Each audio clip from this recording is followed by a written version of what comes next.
مسیح میں آپ سب کی سلامتی ہو۔ یسایہ 33 باب اور اس کی 10 آیت۔ خداوند فرماتا ہے، اب میں اٹھوں گا، اب میں سرفراز ہوں گا، اب میں سربلند ہوں گا۔ آمین۔ جب لوٹنے والوں نے ملک کو ایسا ویران کر دیا جیسے ٹڈیوں نے چٹ کر لیا، اور ملک کا دفاع کرنے والے سور میں بیٹھ کر عورتوں کی طرح رونے لگے، تب خداوند چھڑانے کو آیا۔ جب زائرین نے سیون کی راہ چھوڑ دی اور بسن اور کرمل اس پاکستان کی مانند ہو گئے جو بے پھل ہو گیا، تب خداوند اٹھا۔ خدا مصیبت زدہ لوگوں کے درمیان سرفراز ہے، کیونکہ وہ اس کے چہرے کے مشتاق ہیں اور اس پر بھروسہ کرتے ہیں۔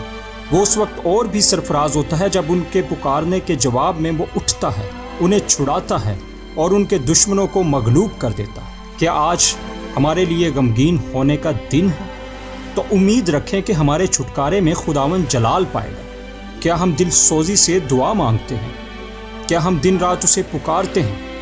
پھر اس کے فضل کا وقت معین قریب ہے۔ خدا عین وقت پر اٹھے گا اور اس گھڑی اٹھے گا جب وقت اس کے جلال کے ظہور کے لیے بالکل موزوں ہوگا۔ ہم اپنے چھٹکارے کی نسبت اس کے جلال کے زیادہ آرزو مند ہے۔ خداوند سربلند ہو تو ہماری سب سے بڑی آرزو پوری ہوگی۔ اے خداوند، ہماری اس طرح سے مدد فرما کہ ہم دیکھ اور جان لے کہ تو ہی سب کچھ کر رہا ہے۔ کاش ہم روح کی گہرائیوں میں تجھے سرفراز کریں۔ اے خداوند، ہمارے ارد گرد کے سب رہنے والوں کو دکھا دے کہ تو کتنا بھلا اور کتنا عظیم ہے۔ آمین۔